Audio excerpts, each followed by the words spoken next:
The United States is at war again in the Middle East, a topic that I'm pretty familiar with. I spent 10 years in the Marine Corps studying military tactics in the Middle East, specifically as a helicopter pilot. But today, things are a little different. Today, I'm a real estate investor just like you. So today, I want to know, how will it affect investing and buying and selling houses in Bryan and College Station? And all that research I'm going to share with you on this episode of Investing in Bryan and College Station, Texas, where of course it's my goal to grow your wealth through real estate in my favorite towns of Bryan and College Station, Texas. Guys, stay tuned because this is going to be a good one. And if you don't know who I am, my name is Greg Schwartz. And yes, I spent 10 years as a Marine Corps helicopter pilot studying the Middle East. But now I'm looking at it through a completely different lens because for the last 6 years, I've been growing a rental portfolio here in Bryan and College Station, both a portfolio for myself, but also for my clients, where here at the Schwartz Realty Group, we help people buy, sell, and invest in Bryan and College Station. So let's jump in to see how I can combine these two worlds and how this conflict might affect us.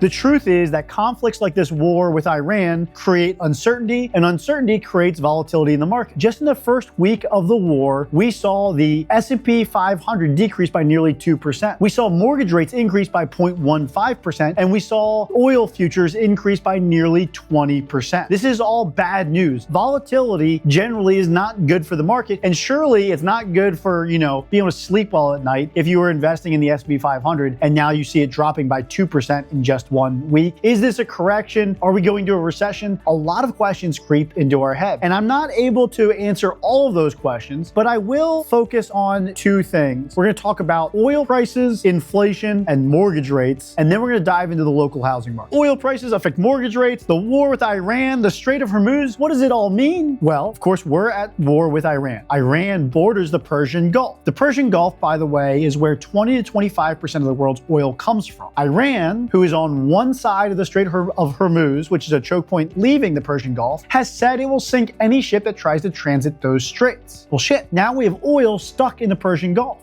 If oil can't flow out, then the refineries will eventually have to shut down their production because they've got nowhere to send all of this oil. That decreases the world's supply of oil by 20 to 25%. Meanwhile, demand remains high. That is why we saw an increase in crude oil futures by about 20%. That all makes sense. But how do we tie it back to inflation and ultimately mortgage rates? Well, as you know and as I know, the cost for gas at the pump to fill up our cars has a direct impact on inflation. So if oil prices are going up, presumably inflation will go up as well. And if inflation goes up, so do mortgage rates. They kind of go hand in hand, which is probably why we saw an increase of the mortgage rates from around 5.99 at the beginning of March to about 6.14 based on the rates I most recently saw. So that is how mortgage rates are affected by oil prices. The question we have to ask ourselves is, how long will the Strait of Hormuz be effectively shut down? The longer it's shut down, the bigger effect it will have on oil prices, inflation, and mortgage rates. So if you're wondering how it affects you as an investor, just know that mortgage rates are likely to increase as long as oil is stuck in the Persian Gulf. Hold on, Greg. So you're telling me that Iran could effectively shut down the Strait of Hormuz for the foreseeable future, and as a result, the oil will stockpile in the Persian Gulf. It won't be able to flow out, which of course affects the supply and demand for oil, driving prices through the roof. And if oil prices go through the roof, so will inflation and therefore mortgage rates. And if mortgage rates go higher, then housing will become less affordable than it already is. There's already not many buyers in the market, but if rates go up, there'll be even less buyers. Less buyers means that the housing prices they'll have to go down. Are we in for a crash? No, I don't think we are, and here's why. So before we get ahead of ourselves, before we create a doomsday scenario, just know this. The mortgage rates do have an effect on the housing market, but not as directly as that picture was just painted. So affordability, yes, affects housing, but there's a lot of buyers that are cash buyers. They don't care about mortgage rates. And then of course, there's other factors like population growth, availability of land, availability of labor force, raw materials, willingness to build, ease of building, meaning is it easy to get a permit? All these factors play into a housing market that make it way more complex and generally more insulated to these world events relative to other investments like gold, the S&P 500, or your Bitcoin account. Now, I always say this, but real estate is hyper local. So I want to dive into Bryan and College Station specifically. I want to know what's going to happen here in our hometown when it comes to this war with Iran and the possible increase of mortgage rates. So I went back historically and I looked at all of the major US conflicts and I measured this by troop deployments and compared that to home price appreciation. And this is what I found. Before we jump into the local data, if you're within 90 days of buying and you want to have a strategy session to see how this conflict could affect you, your buying goals, and your portfolio, let's set up a strategy call. In the description below is a link to my calendar, or you can shoot me an email, greg@schwartzrealitygroup.com, and we'll make sure you're set up for success. For everybody else, let's look at some data that I pulled from the Texas A&M Real Estate Research Center. We are going to look at the Bryan and College Station median home price appreciation year over year since 1990, and then compare that to the US housing market home price appreciation over the same time frame. And then we're going to highlight 7 years where the US had a elevated level of troop deployment, usually to the Middle East. And we're going to see if these troop deployments and these conflicts affect home price appreciation. And here's your results. I don't see any correlation between home price appreciation or depreciation, or I guess home value decrease, and the overseas conflict. In fact, I am further convinced that the incidents are only a small factor that affects our home prices here in the United States. And I am therefore not super concerned about how this conflict plays out as it relates back to our home prices and investing in Bryan and College Station. The next thing that I noticed is Bryan and College Station is a lot less volatile than the US housing market as a whole. So if we assume that your Bitcoin portfolio, your S&P 500 investments, and your gold are very volatile, and that US housing market is less volatile and more insulated, then Bryan and College Station is the clear winner for steady growth and low volatility, which is exactly why I invest here. And this is why I moved my family here 6 years ago, started growing our portfolio, and this is why a lot of my investors choose to park their money in Bryan and College Station. Again, if you're one of those folks and you're more than 90 days out, guys, you need to subscribe to this channel because, of course, I'll give you market updates and important insight to our local housing market. You should also subscribe to our newsletter. There's a link in the description below. That newsletter will have our deal of the week, so you'll know the best deals hitting the market every single week. And if you do nothing else, until next week when I drop my next video, you